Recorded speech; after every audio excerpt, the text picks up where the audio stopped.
is that you I see? Oh, Kennedy, today's story comes especially for you by request, Cinderella. Hi, Kennedy. Once upon a time in a faraway kingdom, there lived a widowed gentleman and his lovely daughter, Ella. Ella was a beautiful girl. She had golden hair, and her eyes were as blue as forget-me-nots. The gentleman was a kind and devoted father, and he gave Ella everything her heart desired, but he felt she needed a mother. So he married again, choosing for his wife a woman who had 2 daughters. Their names were Anastasia and Drizella.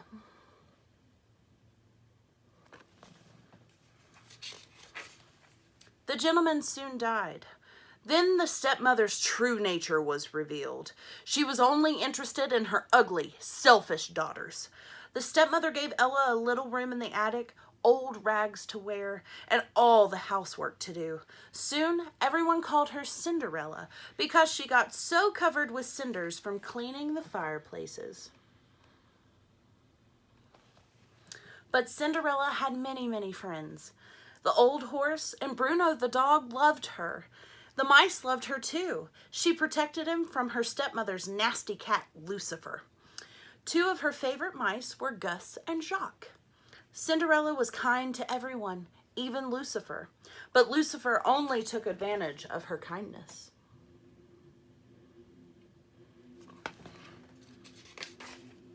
Lucifer liked to get Cinderella in trouble. One morning, he chased Gus onto Anastasia's breakfast tray. She screamed and blamed Cinderella. As punishment, the stepmother said to Cinderella, "You will wash the windows, scrub the terrace, and sweep the hallways, and don't forget the laundry." In another part of the kingdom, the king was worried about his son. "It's time the prince got married," he told the Grand Duke. "But sire," said the Grand Duke, "he must fall in love first." "No buts about it. We'll have a ball tonight. It will be very romantic. Send out the invitations."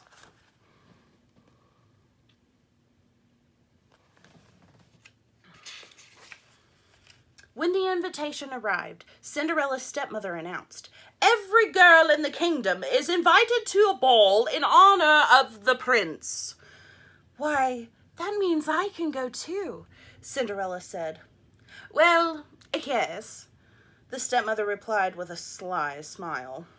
"But only if you get your work done, and only if you have something suitable to wear."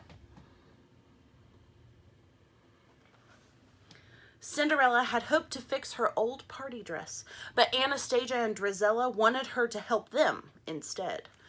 The stepmother kept her busy too. Cinderella worked hard all day long.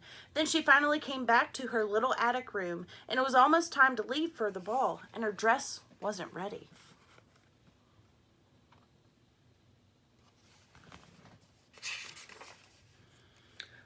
But the loyal mice had managed to find ribbons, sashes, ruffles, and bows. The mice had sewn them into her party dress, and it looked beautiful. The stepsisters shrieked when they saw Cinderella. "Those are my ribbons! That's my sash!" They tore her dress to shreds. "Come along now, girls," said the stepmother. Cinderella ran into the garden. She wept and wept. Suddenly a hush fell over the garden, and a cloud of lights began to twinkle and glow around Cinderella's head. "Come on, dry those tears," said a gentle voice. Then a small woman appeared in the cloud.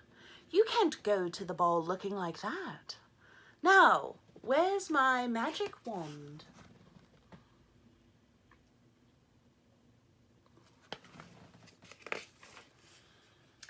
"Magic wand?" gasped Cinderella. "Are you my fairy godmother?" The woman replied, pulling her magic wand out of thin air. "What we need is a pumpkin." A cloud of sparkles floated across the garden. A pumpkin rose up and swelled into an elegant coach. The mice turned into horses, the old horse became a coachman, and Bruno became a footman. "Now off you go, dearie," said the woman. "But my dress," said Cinderella. The fairy godmother looked at it. "Good heavens!" With a wave of her wand, she turned Cinderella's rags into an exquisite gown. On Cinderella's feet were tiny glass slippers.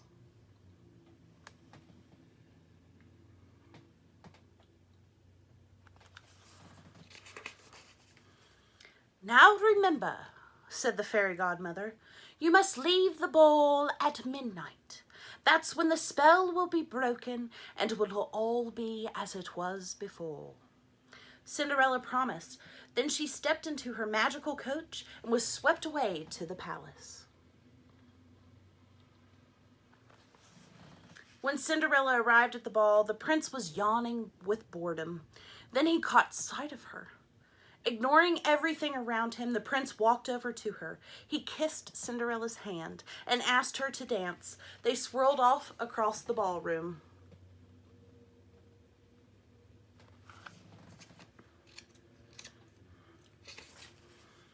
The prince never left Cinderella's side. They danced every dance together. As everyone watched them, the lights dim and sweet music floated out into the summer night.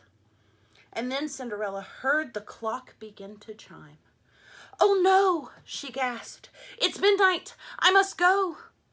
"Wait, come back," called the prince. Cinderella hurried down the palace steps. In her haste, she lost one of her glass slippers, but she had no time to pick it up. She leapt into the waiting coach. As soon as the coach went through the gates, the magic spell broke. Cinderella found herself standing by the side of the road, dressed in her old rags. On her foot, she still wore one glass slipper.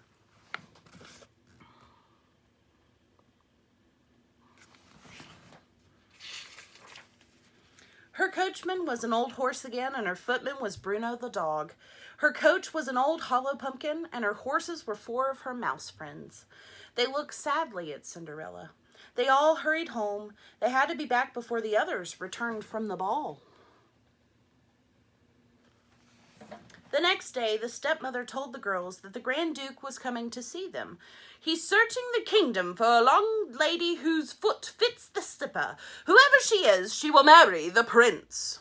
Cinderella smiled and hummed the very waltz that had been played at the ball. The stepmother became suspicious. She locked Cinderella in her room.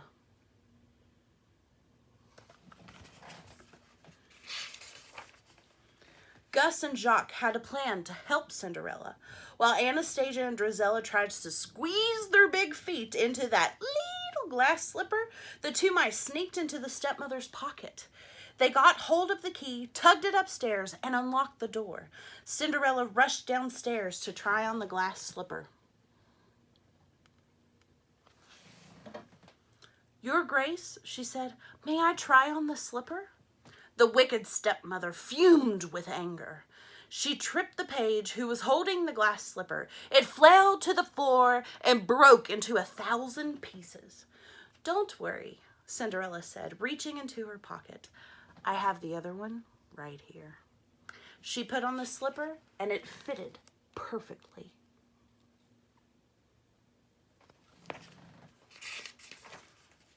From that moment on, everything was a dream come true. Cinderella went off to the palace with the happy Grand Duke. The prince was overjoyed to see her, and so was the king. Cinderella and the prince were soon married. In her happiness, Cinderella didn't forget about her animal friends, and they all moved to the castle.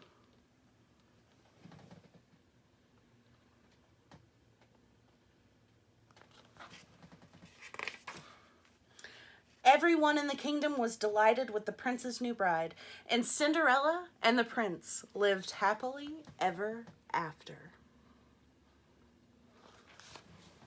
Now just remember, with Cinderella, wish on a star, and miracles take a little bit of time. Good night, Kennedy. Good night to everyone else out there, and thank you for tuning in.